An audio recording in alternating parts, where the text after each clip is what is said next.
After 6 days, Jesus took Peter, James, and his brother John and led them up on a high mountain by themselves. He was transformed in front of them, and his face shone like the sun. Even his clothes became as white as the light. Suddenly Moses and Elijah appeared to them, talking with him. Then Peter said to Jesus, "Lord, it's good for us to be here. If you want, I'll make 3 tabernacles here, one for you, one for Moses, and one for Elijah." While he was still speaking, suddenly a bright cloud covered them, and a voice from the cloud said, "This is my beloved Son.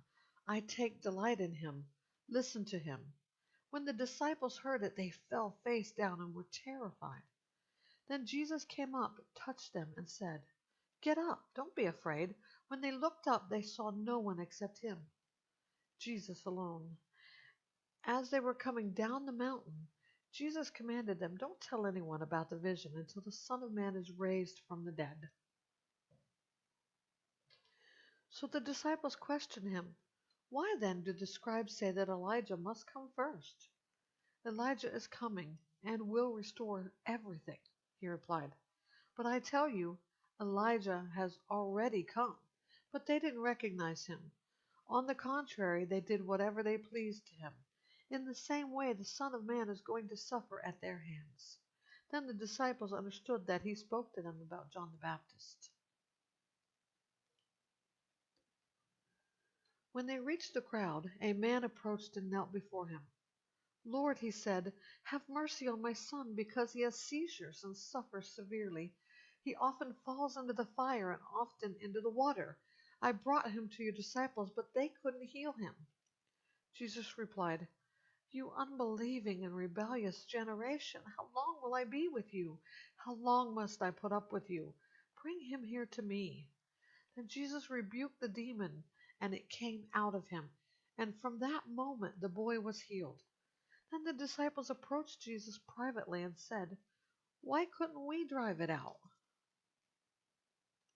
"Because of your little faith," he told them.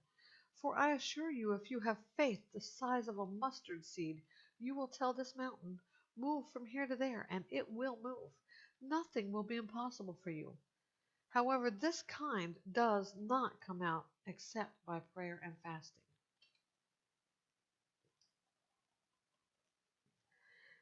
As they were meeting in Galilee, Jesus told them, "The Son of Man is about to be betrayed into the hands of men. They will kill him, and on the third day he will be raised up." And they were deeply distressed. When they came to Capernaum, those who collected the double drachma tax approached Peter and said, "Doesn't your teacher pay the double drachma tax?" "Yes," he said. When he went into the house, Jesus spoke to him first. "What do you think, Simon? Who do earthly kings collect tariffs or taxes from? From their sons or from strangers?" "From strangers," he said. "Then the sons are free," Jesus told him. "But so we won't offend them, go into the sea, cast in a fish hook, and take the first fish that you catch. When you open its mouth, you'll find a coin. Take it and give it to them for me and you."